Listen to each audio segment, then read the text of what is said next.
surpreendente. O que significa ser um embaixador de Deus? 2 Coríntios 5:20. O que te choca mais? Que o Rei do Universo escolha pessoas frágeis para governar com ele, ou que esse mesmo Rei passe a rogar por meio dessas mesmas pessoas? É exatamente essa inversão, tão paradoxal quanto libertadora, que Paulo coloca diante da igreja em Corinto. Surpreendente, o Deus soberano nos escolheu para ser seus embaixadores. Já pensou nisso? Hoje vamos caminhar por 2 Coríntios 5 e deixar que ele molde nossa identidade e nossa missão. Não se trata apenas de informação teológica, trata-se de descobrir quem somos à luz da morada eterna e de como vivemos aqui, em meio a ruídos, tentações e relações quebradas. Vamos começar olhando para o cenário. Corinto. Corinto era uma cidade de extremos. Encravada entre portos, era um centro de comércio, riqueza e cosmopolitismo. Era lugar de negócios, mas também de vaidade, festas e sincretismo religioso. As pessoas ali sabiam exibir sucesso, valorizavam aparência e prazer. Paulo escreve para uma igreja que vive nesse ambiente. Algumas pessoas abraçam a fé com profundidade, outras confundem poder espiritual com espetáculo. Muitos pulsam entre fé genuína e desejo de aprovação humana. É nesse contexto que o apóstolo abre uma janela para a nossa própria vocação. Viver como quem tem uma habitação eterna, enquanto ocupa temporariamente uma tenda. Imagine um viajante que monta uma tenda no deserto. A tenda protege por um tempo. Abriga do vento, do frio, do calor. É útil, mas provisória. Paulo usa uma imagem parecida. Nosso corpo, esta vida presente, é como uma tenda. Útil, temporária, sujeita à fragilidade. Mas existe algo mais sólido esperando. Uma morada não construída por mãos humanas. Uma habitação eterna. Essa imagem não é fuga. Ela não banaliza o cuidado com a vida presente. Pelo contrário, quando alguém enxerga a fragilidade da tenda e a certeza de uma morada perene, suas escolhas começam a ser diferentes. Prioridades mudam. Ambições se recalibram. O que parecia inadiável perde o peso absoluto. Essa perspectiva escatológica, a certeza de uma herança que ultrapassa a história, não é fantasia. Paulo fala de esperança investigável. Não é mera otimismo vago. É confiança fundada na ressurreição e na promessa de Deus. Saber que temos algo garantido no futuro muda como lidamos com o presente. Isso não elimina a dor, mas dá sentido à sua travessia. A tenda pode rasgar, o corpo pode adoecer, a perda pode ferir, porém, há uma promessa sustentadora. Algo mais duradouro nos aguarda. E é aqui que entra a segunda dimensão. Viver por fé, não por vistas. Se nossa verdadeira morada é eterna, então nossa caminhada diária deve ser orientada por confiança em Deus, não por sinais sensoriais. Andar por fé não é uma expressão mística, é uma prática de traduzir esperança em decisões concretas diante de incertezas. É quando preferimos fidelidade a Deus ao invés de agradar a homens. É quando escolhemos integridade no trabalho, honestidade nos negócios, perdão na família, mesmo quando a alternativa parece tirar vantagem imediata. Andar por fé é apostar na realidade invisível. Paulo introduz um termo que ajuda a ancorar essa esperança. O espírito como arras, garantia. Na cultura antiga, arras era um adiantamento, um sinal de que um contrato seria cumprido. Hoje, pense no sinal dado ao vendedor quando se compra uma casa, um valor pago como garantia, para que ninguém duvide da conclusão do acordo. Quando Paulo chama o espírito de garantia, ele diz: o próprio Deus nos deu algo que confirma que a herança prometida será nossa. O Espírito é a presença de Deus depositada em nós, assegurando que a promessa não é apenas um futuro hipotético, mas uma realidade que já começou a se concretizar. Isso muda tudo quanto à coragem cristã. Se a herança é garantida pelo Espírito, podemos enfrentar perdas, injustiças e humilhações com esperança resiliente. Não é negação do medo, nem pieguice. É a coragem de quem está amparado pela fidelidade de Deus. E, ao mesmo tempo, essa garantia não é um bilhete para o conforto hedonista. Não é promessa de prosperidade material, nem de vida sem sofrimento. É presença que molda caráter, gera perseverança e produz frutos de justiça. A existência de uma morada eterna e a garantia do Espírito levam Paulo a discorrer sobre responsabilidade. Seremos apresentados diante de Cristo em um tribunal, o bema. É preciso esclarecer o que isso significa. O termo grego bema designava a plataforma onde se davam julgamentos de recompensa. Um lugar onde o desempenho era avaliado. Não é o juízo final condenatório que determina a salvação. É uma ocasião em que o Senhor, em sua justiça e misericórdia, examina obras e motivações para atribuir recompensas. Paulo, com sua preocupação pastoral, não quer que pensemos nisso com medo punitivo, mas com consciência reverente. Quem recebe benefícios também assume responsabilidades. Como isso impacta o cotidiano? Muitas maneiras práticas surgem. No lar, por exemplo, decidir amar sacrificialmente o cônjuge ou a criança que nos desafia, mesmo quando ninguém vê, é uma escolha que tem eco diante daquele tribunal de graça. No trabalho, optar por honestidade em processos que poderiam ser encurtados por atalhos imorais é uma expressão de quem quer agradar a Deus mais do que impressionar colegas. No ministério, preferir pregar verdade com ternura ao invés de construir uma imagem carismática é uma demonstração de integridade. Paulo não versa sobre recompensas como objetivo egoísta. Ele chama para uma vida que busca agradar ao Senhor, reconhecendo que somos responsáveis pelas oportunidades que nos são confiadas. Na sequência desse apelo à responsabilidade, Paulo fala também do temor do Senhor. É crucial que entendamos o que ele quer dizer. Não é um medo infantil, uma correria para evitar um castigo automático, mas uma reverência que purifica o coração. O temor do Senhor é uma atitude de respeito profundo diante da santidade de Deus, que leva à transformação. Ele gera prudência, retira a soberba e cria uma paixão por viver de modo que Deus seja glorificado. Na prática, o temor de Deus produz escrutínio interior. Antes de exigir coerência dos outros, examinamos nossas motivações. Antes de acusar, confessamos. Antes de buscar aplauso, buscamos alinhar palavra e vida. Paulo, diante da comunidade coríntia, confronta com ternura e firmeza as aparências. Há quem pregue por ganho pessoal, há quem procure o louvor humano. Ele não escreve como um superior distante, escreve como alguém que sofreu, amou e foi chamado para ser fiel. A integridade pastoral que ele exige não é espetáculo ostensivo de santidade. É coerência prática, viver de forma que a mensagem anunciada seja encarnada na vida. Consequentemente, a integridade se revela em escolhas concretas, transparência nas contas, humildade nas relações, responsabilidade pastoral quando alguém peca. A ética do Evangelho se mostra nas pequenas decisões repetidas. Nessa passagem, o amor de Cristo aparece como motor transformador. Paulo fala de um amor que constrange. A palavra transmite a ideia de ser compelido, movido por um amor tão grande que não nos deixa indiferentes. Esse amor nos tira do egoísmo e nos conduz a um estilo de vida que dá sentido à renúncia. Não é coerção, é força irresistível que faz com que a própria natureza da pessoa mude. Se Cristo amou até o limite, os que seguem esse Cristo não podem permanecer estáticos. O amor que constrange leva à entrega, ao cuidado pelos outros, à vontade de buscar reconciliação onde há ruína. É um amor que cria empatia por almas perdidas e coragem para se expor em favor da restauração. Paulo combina essa motivação com a doutrina da novidade radical. Em Cristo, somos nova criação. A expressão é forte.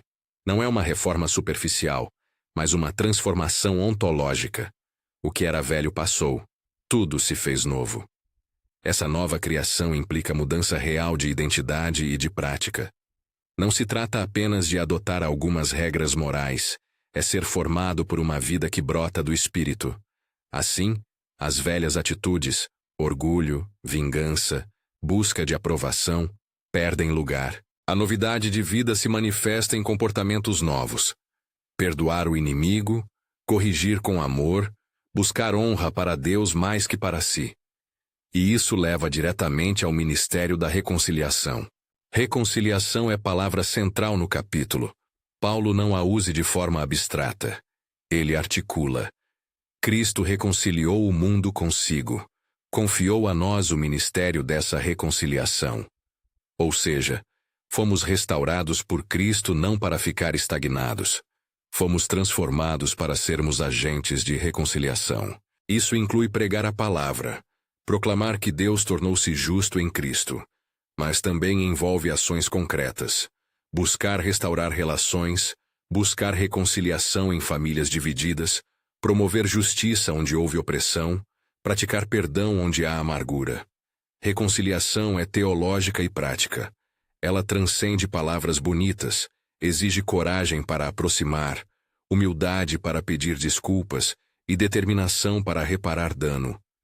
Podemos imaginar duas situações encontradas aqui no Brasil. A família que se rompe por causa de uma ofensa antiga, o empregador que explora empregados por hábitos arraigados. Em ambos os casos, o embaixador de Cristo não se limita a apontar soluções teóricas.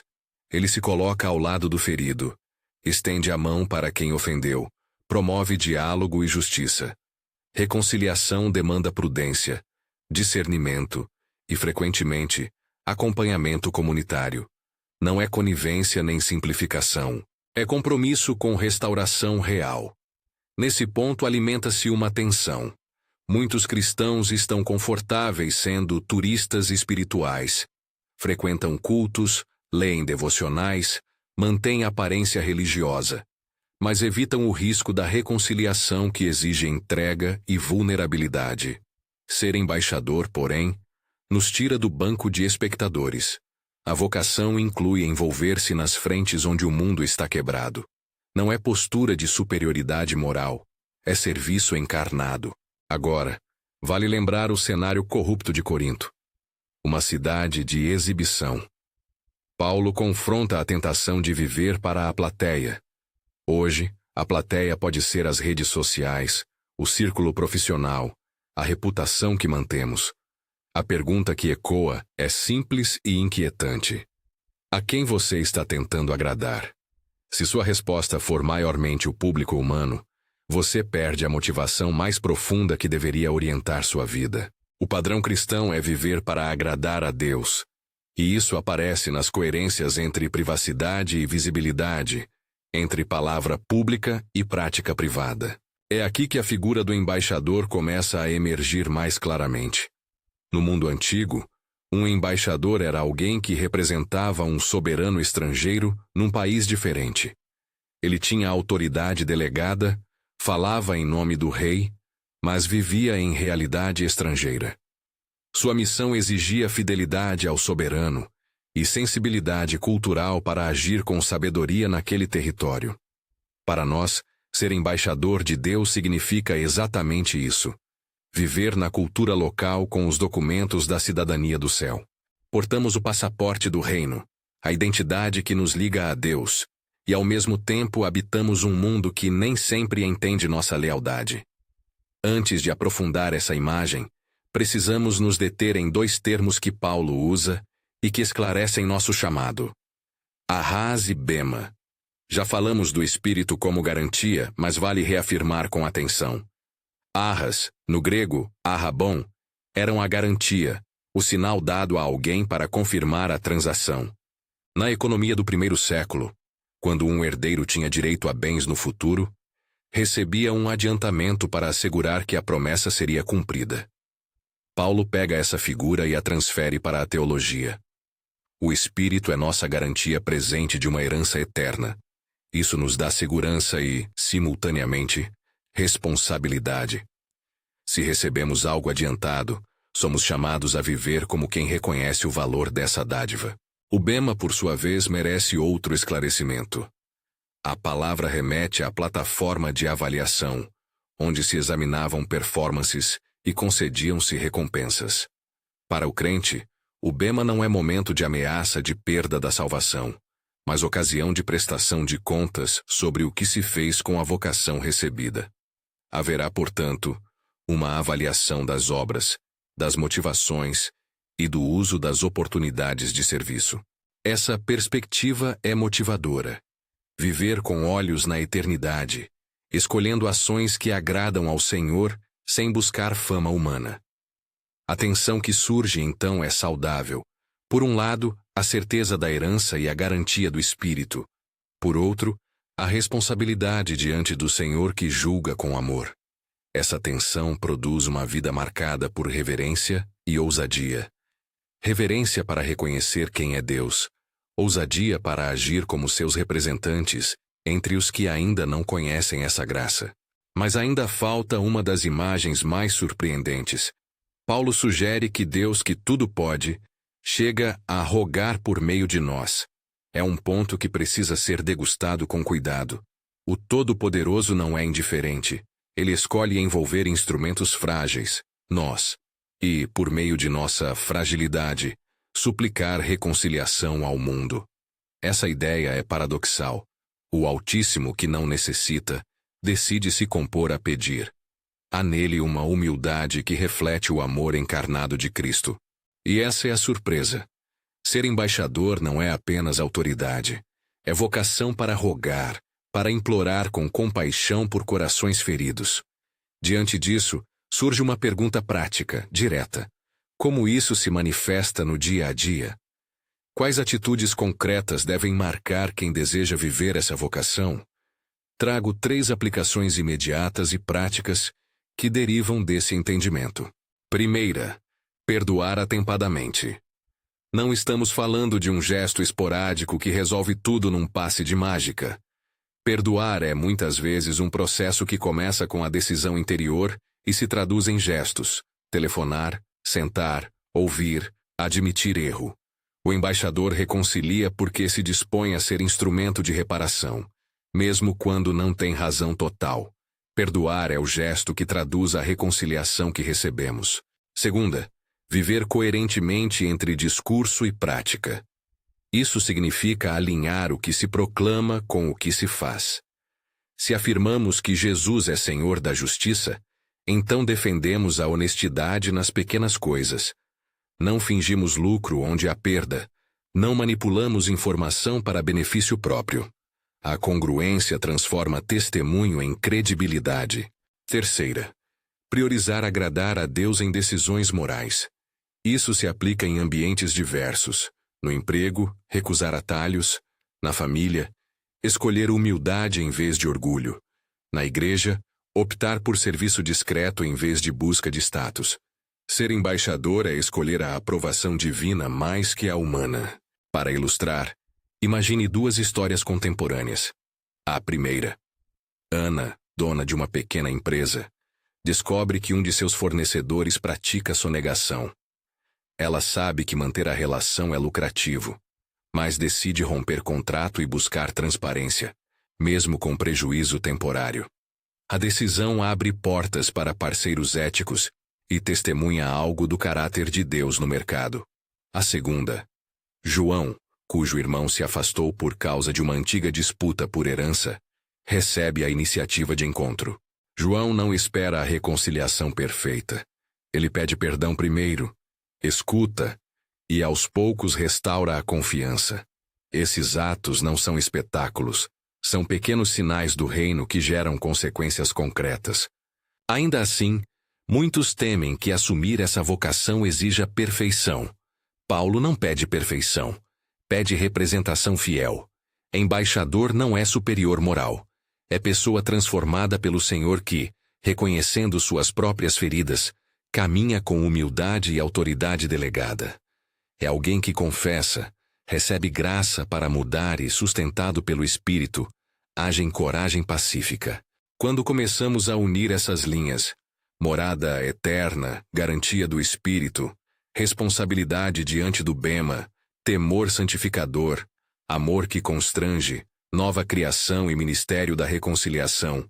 A figura do embaixador toma forma. Ainda assim, a pergunta que permanece e que vamos aprofundar nas próximas passagens é direta e incitante. O que significa, em concreto, ser embaixador de Deus neste mundo que valoriza sucesso, poder e imagem? E por que o aspecto surpreendente, Deus rogando por meio de nós, altera tudo? Ao nos aproximarmos desse termo central, embaixador, precisamos lembrar do contexto romano. No Império, um embaixador gozava de imunidade e representava os interesses do imperador. Ele podia falar em nome de alguém que o próprio povo jamais viria a ver. Isso nos ajuda a entender dois polos simultâneos do chamado cristão: a autoridade delegada e presença encarnada. Somos representativos do Rei que é invisível. Ao mesmo tempo, habitamos uma cultura que não nos recebe automaticamente. O desafio é agir com sabedoria, falar a linguagem do reino sem perder a identidade, negociar com ternura, exercer influência sem manipular. Aqui, volto ao aspecto surpreendente. Deus confia a sua voz a pessoas que não têm poder coercitivo, mas têm testemunho. Ele prefere rogar através de nossos gestos humildes do que impor por força. Isso define um estilo de missão que contrasta com métodos meramente de pressão ou conquista. Embaixadores de Cristo rogam. Eles imploram pela reconciliação. Na prática, isso envolve atitude de súplica constante em oração, presença nas redes e bairros, disposição para ouvir, dedicação para o serviço que reconstrói pontes. Ainda há outra dimensão que precisamos tratar antes de avançar no texto: a doutrina do intercâmbio que Paulo descreve no final do capítulo. Ele chega a uma declaração teológica que resume a base do nosso ministério. Cristo, que não conheceu pecado, foi feito pecado por nós, para que nele fôssemos tornados justiça de Deus. Essa afirmação é o fundamento da nossa autoridade como representantes, não porque merecemos, mas porque fomos objeto de um grande intercâmbio. Ele assumiu o peso que não era seu. Nós recebemos a justiça que não merecíamos. Isso nos habilita a atuar como embaixadores com humildade e segurança. Mas essa doutrina também lança uma questão ética. Se fomos reconciliados mediante esse preço, como podemos permanecer indiferentes ao sofrimento e à injustiça à nossa volta? Se recebemos graça sem merecer, nossa resposta é compartilhar essa graça de modo prático. Não como requisito para a salvação dos outros, pois a reconciliação é obra de Deus, mas como meio pelo qual Deus escolhe operar. Ser embaixador, então, é viver uma vida que convida, que acolhe, que serve como sinal da reconciliação já concedida. Enquanto nos preparamos para entrar diretamente no versículo que chama o embaixador a rogar, proponho que você pause um instante e responda interiormente a estas perguntas. Você tem percebido em você sinais de nova criação? Em que relação específica você precisa buscar reconciliação neste mês? Quais passos concretos poderia dar, ainda que pequenos, para que sua vida fale do amor que constrange? Estas perguntas não são meras retóricas. Elas são instrumentos práticos para começar a viver a vocação. Amanhã, quando sair de casa, que atitude vai tomar que revele sua representação do Rei? Talvez dizer uma palavra de perdão, talvez defender o justo em uma conversa onde predominam as fofocas, talvez pedir orientação à comunidade para intermediar uma reconciliação. Pequenos passos que compõem um estilo de vida. Ao encerrarmos esta etapa, já vimos as bases. Somos viajantes em uma tenda. Temos garantias pelo Espírito. Vivemos com responsabilidade diante do Senhor. E somos movidos por um amor que não nos deixa indiferentes. Entendemos que reconciliação é missão e que a novidade de vida exige práticas concretas. Faltam, porém, peças cruciais para completar o quadro. Como exatamente o embaixador age em contextos hostis? Quais atitudes específicas delineiam a sua conduta diária? E como conciliar a autoridade delegada com humildade radical? Essas perguntas nos conduzirão ao coração do versículo 20. ao microclímax, onde a linguagem de rogarmos por meio de nós será desdobrada em aplicação prática. Antes de entrar nessa profundidade, porém, é preciso preparar o terreno com um exemplo que ilustre a tensão entre autoridade e humildade. Considere o caso de uma liderança comunitária em uma cidade brasileira que sofre com violência e desconfiança entre vizinhos. Uma pessoa que se reconhece como embaixador não chega como juiz, nem como salvador autoconfiante. Ela escuta, chora, aproxima-se dos afetados, promove encontros de reconciliação, chama as partes para construir soluções práticas e, ao mesmo tempo, fala com autoridade quando necessário para defender valores de justiça. Sua autoridade vem de sua identidade em Cristo e de sua vida coerente, não de títulos ou rótulos. Ela suplica pela paz com a mesma intensidade com que denuncia aquilo que destrói. Essa combinação, firmeza e súplica, é a marca do embaixador. Ao pensar nisso, perceba. O embaixador atua em 3 níveis simultâneos. Primeiro, ele testemunha pessoalmente, vivendo coerência. Segundo, ele proclama a mensagem da reconciliação. Terceiro, ele se envolve em práticas que restauram relacionamentos e estruturas injustas. Esses 3 níveis formam um tipo de ministério integral. Não basta pregar sem viver, não basta viver sem proclamar, não basta proclamar sem agir. Estamos nos aproximando do ponto em que Paulo diz que Deus, por meio de nós, faz seu apelo. É aqui que o surpreendente se torna provocação prática. Deus não apenas nos enviou com mensagem, Ele nos usa como veículo de persuasão. Em poucos momentos, vamos abrir o significado de embaixador no contexto coríntio e desenhar 5 atitudes concretas que devem definir um embaixador no nosso tempo.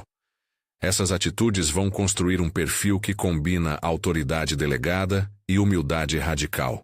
E uma delas terá a ver com algo que muitos evitam: a disposição de se expor, de admitir fraquezas e pedir ajuda. Outra, com a disciplina de uma vida interior sustentada pela oração, pois rogar eficazmente depende, em última instância, de intimidade com Deus. Mas antes de mergulhar nessas 5 atitudes, convém refletir sobre uma realidade desconfortável. Ser embaixador implica risco. Não é uma vida de conforto contínuo. Como aqueles que habitam uma tenda, sujeita a tempestades, um embaixador pode enfrentar rejeição e incompreensão. A coragem para continuar, então, nasce não de autossuficiência, mas da certeza do arras, o espírito que nos garante a herança. Saber que somos identificados com Cristo, que fomos justificados por Ele, nos dá a resistência para perseverar. Neste ponto, peço que permaneça comigo. Nas próximas passagens, vamos olhar diretamente o versículo que designa o embaixador, entender a linguagem diplomática de Paulo e traduzir isso em atitudes práticas e imediatas para a vida eclesial e pessoal. Vamos também confrontar medos comuns: medo de falhar, medo de exposição, medo de não ser suficiente para a tarefa. Paulo nos lembra que a suficiência não vem de nós, vem de Cristo que nos reconciliou e nos comissionou. A surpresa maior é descobrir que na fragilidade, o poder de Deus se manifesta. Ao nos aproximarmos do clímax da mensagem, reflita: quais resistências internas você sente quando pensa em rogar por alguém? Onde sua timidez ou orgulho bloqueiam a reconciliação? Reconhecer essas barreiras é o primeiro passo para uma vida de embaixador. Em seguida, devemos aprender as atitudes práticas que Paulo descreve, enraizadas no amor que nos constrange e na nova criação que já somos. Essas atitudes serão a ponte entre a teologia e a missão, entre a promessa e a prática diária. Se esta mensagem está tocando seu coração e você quer ver mais estudos que edificam e transformam, inscreva-se no canal e ative as notificações. É um passo pequeno que ajuda a espalhar essa palavra de reconciliação. Vamos então desenhar com clareza as atitudes que moldam um embaixador de Deus, não como um ideal inalcançável, mas como traços cultiváveis que florescem pela graça do Espírito. Vou expor 5 atitudes práticas, cada uma ligada à teologia que já vimos, com exemplos concretos para você aplicar amanhã. Primeira atitude: humildade confessional. O embaixador começa admitindo sua fragilidade. Paulo não chama instrumentos impecáveis. Ele fala a partir da sua própria experiência de fraqueza e graça. Ser embaixador não exige perfeição, exige honestidade. Humildade confessional significa 3 coisas práticas: reconhecer onde ferimos, pedir e oferecer perdão, e convidar outros a nos ajudar a crescer. Na prática, é o vizinho que, após décadas de silêncio, escreve uma mensagem sincera pedindo reconciliação. É o líder que confessa erro em reunião ao invés de encobrir. Esse tipo de humildade dessatura o orgulho que bloqueia a reconciliação. Não é triunfo moral. É dependência do Senhor que nos formou na nova criação. E quando alguém pede perdão, age como mediador do reino, abrindo espaço para que Deus opere restauração. Segunda atitude: integridade coerente. Um embaixador fala a verdade com a vida. Paulo confronta hipocrisias e aparências em Corinto. Hoje isso se traduz em coerência entre o que se prega e o que se vive. Integridade coerente envolve transparência financeira nas obras que administramos, simplicidade nas motivações para ocupar posições de liderança e consistência entre ética privada e pública. Quero usar um exemplo realista. Uma professora universitária que, diante da tentação de favorecer um aluno por compensação, escolhe não fazer concessões indevidas, mesmo sabendo que poderá sofrer retaliação. Sua integridade, silenciosa e persistente, transforma a cultura do departamento ao longo do tempo. Nessa fidelidade cotidiana, o mundo começa a ler nas nossas ações a verdade do Evangelho. Terceira atitude: compaixão ativa. O embaixador não se limita a discursos eloquentes, ele se envolve nas feridas do outro. Compaixão ativa é empatia que transpõe a distância para agir. Em termos práticos, visitar um preso, oferecer tempo a um jovem que retorna ao lar após erro, intermediar diálogo em famílias dilaceradas. Essa compaixão exige coragem para se expor e disciplina para ouvir sem julgar primeiro. Lembre-se, reconciliação caminha pela proximidade, não pela acusação distante. Quando nos aproximamos com o objetivo de restaurar, não apenas de ter razão, algo do coração de Deus se manifesta. Quarta atitude: coragem reconciliadora. Reconciliar implica risco. Quem toma a iniciativa de pedir desculpas, de confrontar um abuso ou de restaurar uma relação, pode ser mal interpretado, rejeitado ou atacado. Ainda assim, o embaixador age. Coragem reconciliadora significa escolher o bem maior sobre a segurança imediata. Praticamente, interromper fofoca num grupo de trabalho, intermediar uma situação de conflito entre vizinhos, colocar-se entre quem oprime e quem sofre.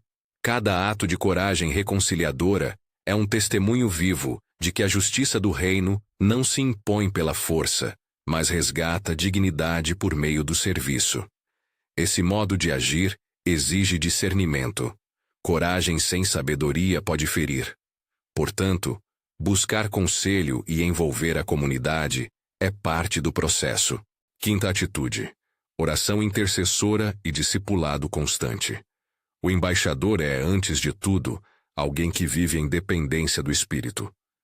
Rogar por outros não é estratégia humana, é prática teológica. Nós advogamos, intercedemos, pedimos que Deus mova corações. Em termos práticos, isso significa 2 disciplinas: orar intencionalmente por nomes, pessoas específicas que você quer ver reconciliadas, e cultivar relações de acompanhamento que sustentem processos de restauração. A oração abre portas, mas o discipulado caminha com quem atravessa o processo. Um embaixador não delega a oração à formalidade, transforma o cotidiano em terreno de intercessão. Cada uma dessas atitudes se sustenta na mesma base: A novidade de vida produzida por Cristo e confirmada pelo Espírito. Nossa garantia. Não se trata de um código moral novo. É uma nova identidade que repercute em escolhas diárias. Agora chegamos ao ponto que Paulo destaca de maneira tão pungente. A ideia de que Deus, por meio de nós, faz seu apelo, como se o Senhor chegasse a rogar por meio de fracos que, ainda assim, foram confiados com sua palavra. Precisamos saborear essa frase com cuidado teológico e calor pastoral. O verbo que Paulo usa tem força. Trata-se de um apelo que se dá de forma insistente, quase suplicante.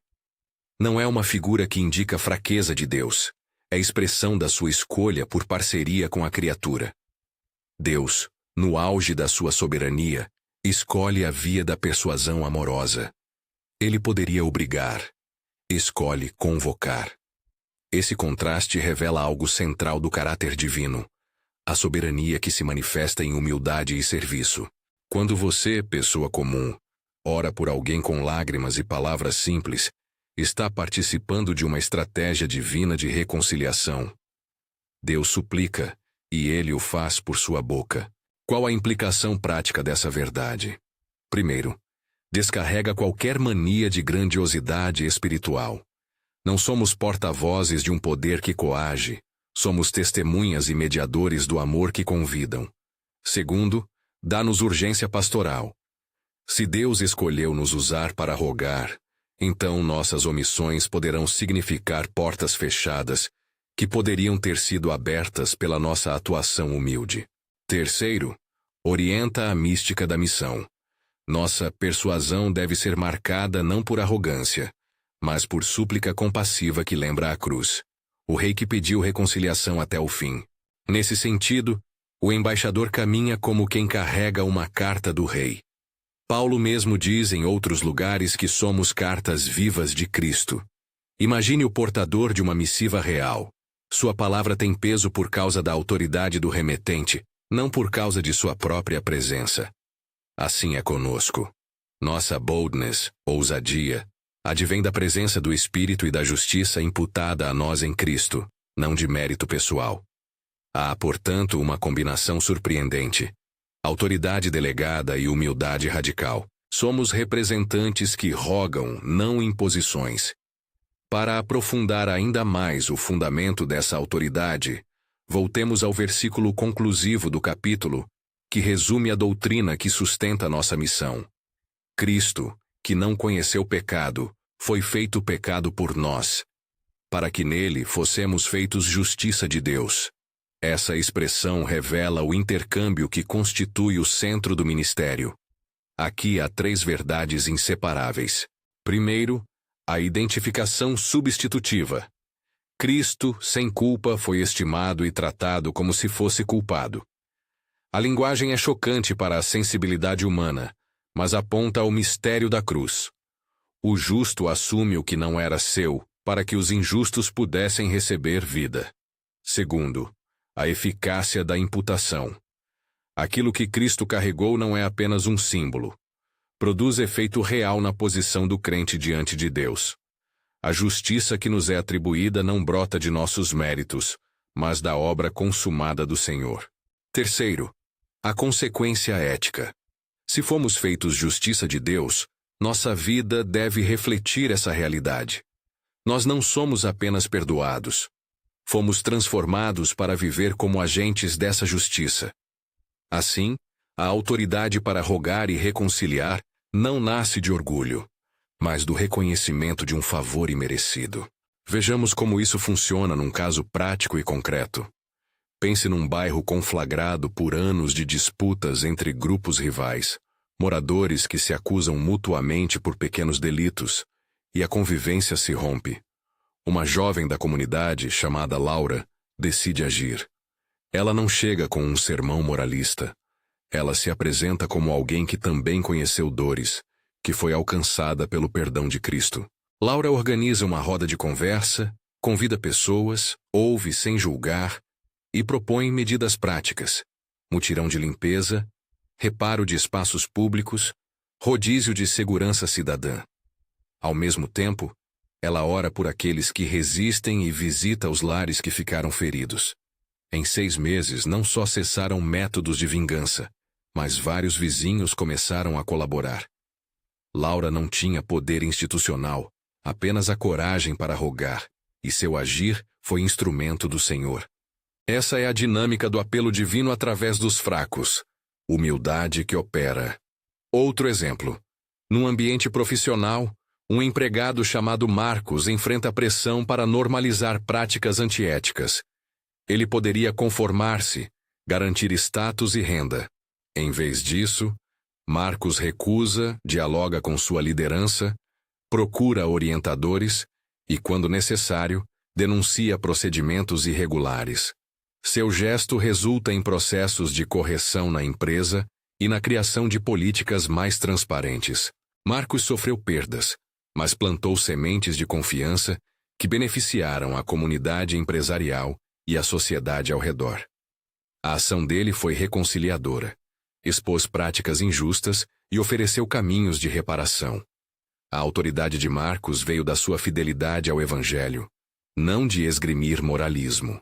Esses exemplos mostram que ser embaixador implica frequentemente perdas de curto prazo. Contudo, produz frutos duradouros que alinham estruturas à justiça do reino.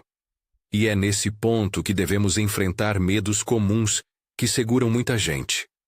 Primeiro medo. Medo da insuficiência. Muitos se sentem pequenos demais para o ministério de rogar. A resposta bíblica é dupla. Nossa insuficiência é a oportunidade para o Espírito agir.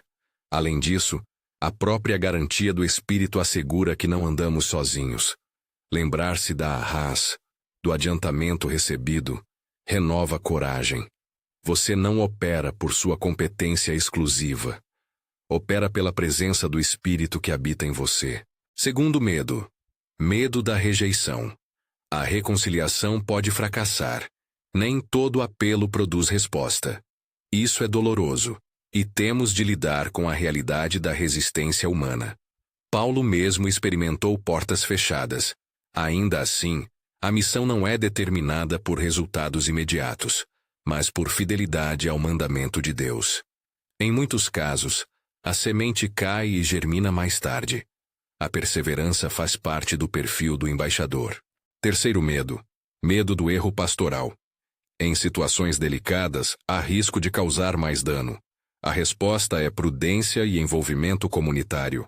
Não é heroísmo solitário, é trabalho com sabedoria, consulta a líderes e utilização de recursos de cuidado, aconselhamento, mediação, quando necessário. Embaixadores sábios sabem quando agir diretamente e quando convocar a igreja para intervir. Agora proponho passos práticos e específicos que você pode iniciar já nesta semana para viver como embaixador. 1. Faça uma lista com até 3 pessoas com as quais você precisa buscar reconciliação. Escreva nomes e pequenas ações possíveis. Uma mensagem, um pedido de encontro, uma ligação de desculpas. Comprometa-se com passos concretos, não apenas desejos vagos.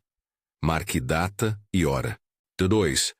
Pratique uma confissão pública apropriada.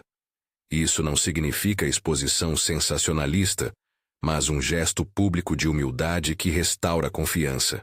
Reconhecer erro em contexto adequado, na família, no trabalho, na comunidade, pode dissolver muros maiores do que imaginamos. 3. Estabeleça uma rotina diária de intercessão por pessoas específicas. 5 minutos por dia por nome, pedindo que Deus mude corações e te conceda oportunidades para rogar de forma prática. 4. Procure accountability. Conte a alguém de confiança suas intenções de reconciliação e peça ajuda prática, orações, acompanhamento em encontros difíceis, suporte para medidas de reparação. 5. Aprenda sobre mediação e práticas restaurativas básicas. Há recursos práticos na igreja e no campo social que podem orientar processos de reconciliação com segurança. Use a comunidade como ferramenta, não como substituto. 6. Defenda a justiça em seu círculo de influência. Pequenas ações, denunciar condutas antiéticas, proteger os vulneráveis, não reproduzir calúnias, são expressões de embaixada. Não negligencie as oportunidades cotidianas de exercer verdade e justiça. Além desses passos, 2 atitudes de caráter formativo que recomendo desenvolver são: cultivar uma vida de intimidade com Deus que sustente o ministério de súplica e treinar o olhar pastoral. Aprender a ouvir sem reagir impulsivamente, a perguntar em vez de acusar e a favorecer o encontro humano com graça. Percorrendo esse caminho, precisamos também falar sobre a igreja como corpo receptor e lançador de embaixadores. A congregação saudável não produz embaixadores por simples programa. Forma-os por meio de discipulado, cultura de confissão, práticas de restituição e exercícios de serviço sacrificial. A igreja deve ser o laboratório da reconciliação. Isso significa priorizar espaços onde pessoas aprendem a pedir perdão, onde líderes confessam e onde a comunidade se responsabiliza mutuamente. Quando a igreja internaliza esse modo de vida, o testemunho coletivo transforma a cidade. Há ainda perigos aos quais devemos ficar atentos. Primeiro, não confundir reconciliação com conivência. Perdoar não significa tolerar abuso continuado. A reconciliação verdadeira pode demandar limites firmes e medidas de proteção. Segundo, evitar que a imagem do embaixador se torne instrumento de autopromoção. A vergonha do Evangelho é quando a missão vira palco para a glória pessoal. Terceiro, não reduzir a reconciliação a discurso solitário. É trabalho comunitário, que exige sistemas de apoio e sabedoria profissional em casos complexos. Retornemos, por fim, ao ápice do capítulo: o caráter surpreendente e transformador de sermos chamados embaixadores porque Deus suplica por meio de nós. Se há surpresa, ela se manifesta em 2 direções que precisamos abraçar. De um lado, a dignidade. Somos confiados com uma missão que ecoa no âmbito eterno. Nossa palavra e nossas ações têm valor porque participamos do apelo do Rei. De outro, a pequena estatura humana. O Rei escolhe métodos de fraqueza, oração simples, abraço sincero, liderança servil, para transformar mundo. Esse paradoxo nos impede de nos ensoberbecer e nos convoca à humildade ativa. E o que dizer do tribunal de Cristo nessa dinâmica? Lembre-se, bema é ocasião de avaliação e recompensa. Nossa motivação ao agir não deve ser ansiar por recompensas. Deve ser a gratidão à graça que nos justificou. Contudo, viver com a perspectiva do bema ajuda-nos a priorizar eternidade em decisões diárias. Pergunte-se: o que suas ações hoje vão dizer no dia da avaliação? Foram feitas para a glória humana ou para agradar ao Senhor? Esta pergunta não é fatídica. É professora que orienta escolhas. Agora, convido você a uma última reflexão prática imediata. Escolha uma relação, um membro da família, um colega, um amigo distante, e determine ainda hoje um primeiro gesto concreto de reconciliação. Pode ser uma mensagem simples: posso conversar? Gostaria de pedir desculpas e entender melhor. Ou uma ação direta: levar uma oferta prática de ajuda, um convite para um café, um pedido de mediação. Pequenos gestos abrem portas. Se você deseja um recurso prático para aprofundar, veja a playlist que preparamos com estudos sobre 2 Coríntios. Está no link da descrição. Ela ajuda a entender o capítulo com guias de aplicação em grupo. Use esses materiais para formar encontros de estudo na sua casa ou igreja. Antes de encerrar, preciso fazer um apelo direto. Se hoje essa palavra tocou você e há corações a serem reconciliados, não adie. Escreva "Reconcilia-me" nos comentários se quiser que oremos por coragem e sabedoria para dar o primeiro passo.